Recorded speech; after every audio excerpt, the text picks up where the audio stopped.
வணக்கம். ரெசிபி பீஸா உங்களை அன்புடன் வரவேற்கிறது. நான் காஞ்சனா ஜெயக்குமார்.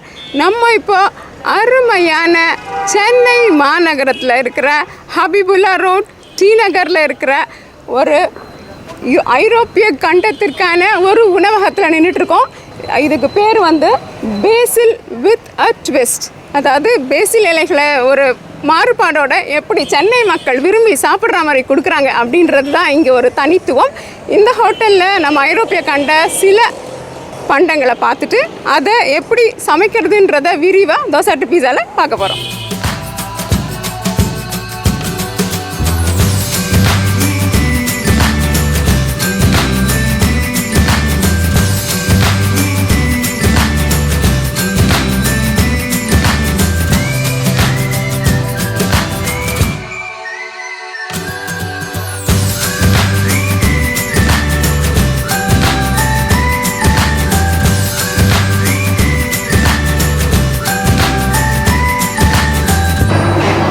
இப்போ இந்த உணவகத்தில் நம்ம பேக்டு அபர்ஜீன் மெல்ட் அப்படின்னு சொல்லக்கூடிய கத்திரிக்காய்களை எப்படி பேக் பண்ணி அதில் சீஸெல்லாம் போட்டு சாப்பிட்றதுக்கே அவ்வளோ சுவையாக இருக்கும்.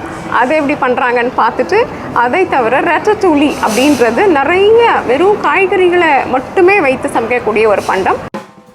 நண்பர்களே, இப்போ நம்மளுடைய சுவையான அபர்ஜீன் பேக்ட் அபர்ஜீன் மெல்ட், அதாவது கத்திரிக்காய்களை எப்படி பேக் பண்ணுறது, ரொம்ப சுவையாக பண்ணுறது அப்படின்றத நம்மளுடைய செஃப் சொல்லுவார். செஃப், உங்கள் பேர் சொல்லுங்கள். சம்பத். திரு சம்பத் அவர்கள் வந்து இதை சமைக்கிற முறையை நம்மளுக்கு இப்போ காமிக்க போகிறாரு. இதை பார்த்து மகிழலாம். ஸோ ஃபஸ்ட்டு வந்து நம்ம ஒரு ஆப்பர்ச்சுன் எடுத்துக்கணும். ஸோ நல்ல ஆப்பர்ச்சுன் ஒன்று எடுத்துக்கணும். எடுத்துகிட்டு இதை வந்து ஆப்பர்ச்சுன் வந்து ரெண்டாக கட் பண்ணணும், நல்லா ஸ்ப்ளிட் பண்ணணும். பாருங்கள். ஸோ சென்டரில் இந்த மாதிரி பண்ணிக்கணும். ஸோ அந்த மாதிரி பண்ணும்போது உள்ளே எல்லாமே நல்லா குக் ஆகிடும். ஸோ இந்த கார்லிக் அப்ளை பண்ணிக்கலாம். பூண்டு போடுறீங்க? ஆமாம், பூண்டு பேஸ்ட்டு அப்ளை பண்ணிக்கலாம். கொஞ்சம் தைம் லீவ்ஸு, கொஞ்சமாக சால்ட்டு. ஸோ அந்த சாஸில் வந்து நம்ம சால்ட் ஆல்ரெடி கொஞ்சம் அதிகமாக இருக்குது, அதனால் சால்ட்டு கொஞ்சம் கம்மியாக போட்டால் போதும். ஸோ இதை வந்து நான் பேக் பண்ண போகிறேன்.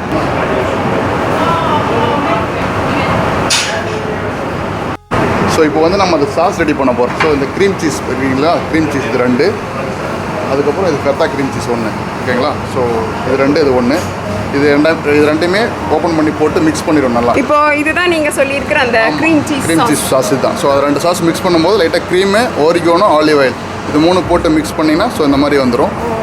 ஸோ அதுக்கப்புறம் நம்ம இது வச்சுருக்கோம், மாதுளையோட இது எடுத்துருக்கோம். இது வந்து அத்திப்பழம். ஸோ இது வச்சுருக்கோம். இது வந்து மேலே கார்னிஷ்க்கு மட்டும் யூஸ் பண்ண போகிறோம். மாதுளை, அத்திப்பழம் மற்றும் நம்மளுடைய க்ரீம் சாஸ் தயாராக இருக்குது. இதெல்லாம் போட்டு நம்மளுடைய கத்திரிக்காய்கள் எப்படி சுவை மிகுந்த பண்டமாக மாறுதுன்னு பார்க்கலாம். ஸோ இப்போ நம்ம பேக்கட் ஆப்பர்ச்சுன் ரெடி பார்க்க போகிறோம்.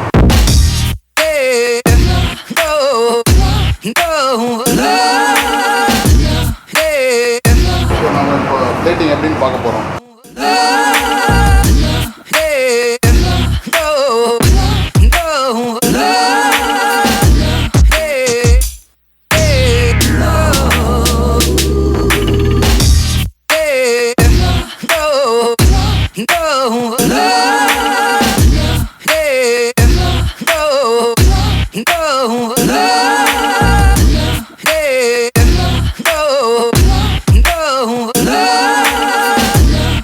நம்மளோட பேக்டு ஆப்பர்ச்சுன் மெல்ட் ரெடி ஆயிடுச்சு.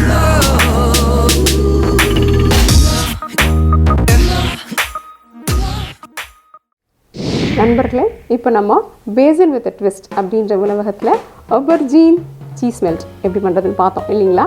அதையே நம்ம வீட்டில் இருக்கிற சாமான்களை வச்சு எப்படி பண்ணுறதுன்னு பார்க்கலாம் வாங்க.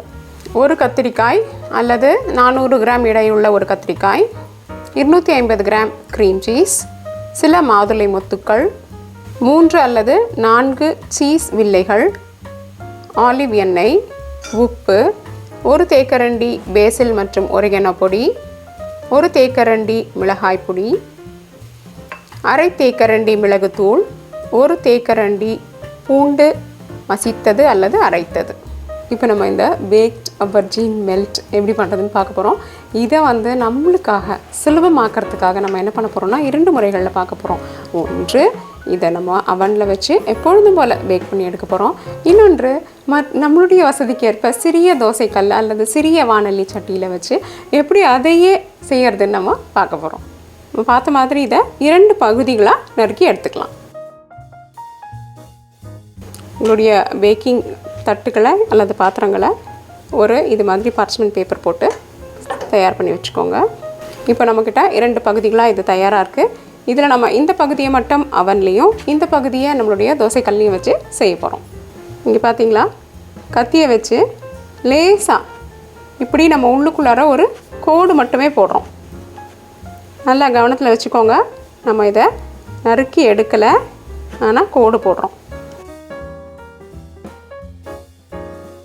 இது பார்த்தீங்களா, இது என்ன பண்ணோன்னா நம்ம போடுற உப்பு மிளகாத்தூள் எல்லாம் நல்லா உள்ளே போகிறதுக்கும் சுலபமாக இருக்கும்.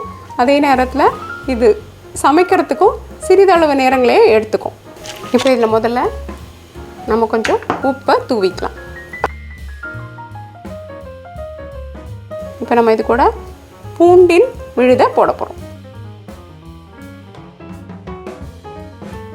பூண்டின் விழுது போட்டப்புறம் நம்ம காரத்திற்கு ஏற்ற மாதிரி நம்ம என்ன பண்ணலான்னா மிளகாய் துகள்கள் இது மாதிரி வச்சுருக்கோம். இதை எடுத்து நீங்கள் போட்டுக்கலாம். ஆனால் இது காரம் விரும்பாதவங்க இதை தவிர்த்துட்டு வெறும் மிளகு பொடியை மட்டும் போட்டுக்கலாம். இப்போ நம்ம இதை அவனுக்குள்ளார 220 டிகிரி சென்டிகிரேடில் வைக்க போகிறோம். அது நீங்கள் ஒரு 15லேருந்து 20 நிமிஷம் அதை வச்சுக்கலாம். 15 நிமிஷத்துக்கு அப்புறம் ஒரு முறை சோதித்து பார்த்துக்கோங்க. கொஞ்சம் சமைக்கப்பட்டிருக்கான்னு பார்த்துட்டு அதுக்கப்புறமா நம்ம இதை திரும்பவும் தொடரலாம். இதை நம்ம என்ன பண்ண போகிறோம்னா வானலியில் வைக்க போகிறோம். இப்போ நம்ம இதை அவனுக்குள்ளார வைக்கலாம். இது அப்படியே பெருசாக அந்த பேக் பண்ணுறதுல வச்ச மாதிரியே நம்ம அடுப்பில் வச்சோன்னா ரொம்ப நேரம் ஆகும் சமையல் பண்ணுறதுக்கு. அதனால் நம்ம என்ன பண்ணுறோன்னா இதை பகுதியை நான் நறுக்கி 2 பகுதிகளாக இதை வேக வைக்கிறேன். இப்போ லேசாக கொஞ்சம் 1 அல்லது 2 தேக்கரண்டி எண்ணெயை ஊற்றிட்டு மிதமான தீயில் இதை ஒரு 10 நிமிஷம் அடுப்பில் வச்சு பார்க்கலாம். அப்பப்போ இது கரியாமல் நீங்கள் திறந்து பார்த்துக்கோங்க. இப்போ 20 நிமிஷத்துக்கு அப்புறம் பார்த்தீங்கன்னா நம்மளுடைய கத்திரிக்காய்கள் லேசான மேல்புறம் நல்ல வெந்த மாதிரி ஒரு அருமையான பக்குவத்தில் அவனில் தயாராகிடுச்சு. அதை வெளியில் எடுக்கலாம். பார்த்தீங்களா, அழகாக தயாராகிருக்கு. இப்போ நம்ம என்ன பண்ண போகிறோம்னா இது விரிஞ்சு கொடுத்துருக்கிற இந்த இடைப்பாகங்களில் சீஸ் வில்லைகளை உள்ளே வைக்க போகிறோம்.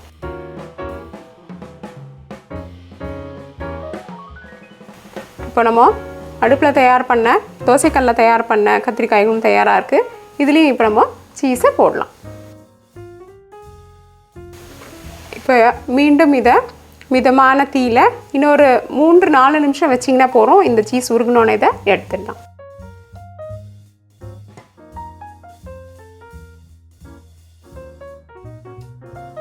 இப்போ இதை மீண்டும் அவனில் அடுத்த 5 நிமிஷத்துக்கு இந்த சீஸ் உருகிற வரைக்கும் இருந்தால் போதும். 2-3 நிமிஷத்தில் உருகிடுச்சுன்னா நம்ம எடுத்துடலாம்.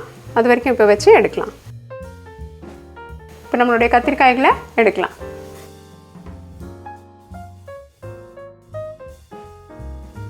பார்த்தீங்களா எவ்வளோ அருமையாக கத்திரிக்காய் தயாராகிடுச்சுன்னு. இப்போ இது மேலே நாம் தயார் பண்ணி வச்சுருக்கிற க்ரீம் சீஸ் அதை எடுத்து இது மேலே போட்டுட்டு மாதுளம் பூக்களையும் மேலே தூவலாம்.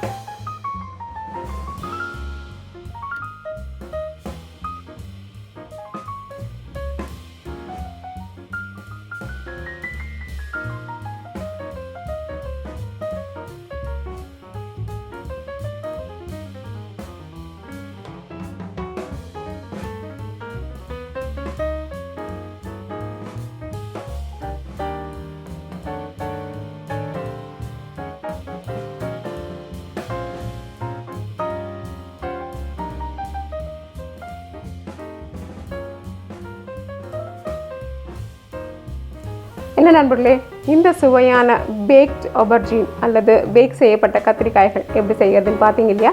இதை நம்ம 2 முறையாக பார்த்துருக்கோம். ஒன்று நம்ம அவனில், மற்றொன்று நம்ம தோசைக்கல்ல. 2த்தையுமே செய்து பார்த்து உங்கள் கருத்துக்களை எங்ககிட்ட பகிர்ந்துக்கோங்க. ஒரு நிமிஷம் இருங்க. இது பகுதி 1. பகுதி 2 இன்னும் சில நாட்களில் வெளிவர இருக்கிறது. அதையும் காத்திருந்து பாருங்கள். தோசை டு பீட்சா என்றென்றும் உங்கள் நாவிற்கும் வயிற்றிற்கும் நல்லதொரு சுவை. இந்த வீடியோ உங்களுக்கு பிடிச்சிருந்தா லைக் ப்ரெஸ் பண்ணுங்கள். தோசை டு பீஸாக்கு மறக்காமல் சப்ஸ்கிரைப் பண்ணுங்கள். இந்த சப்ஸ்கிரிப்ஷன் முற்றிலும் இலவசம். மற்றும் உங்களுடைய பிரிண்டபிள் ரெசிபீஸ்க்கு dosatopizza.com விஜயம் செய்யுங்கள். நன்றி, வணக்கம்.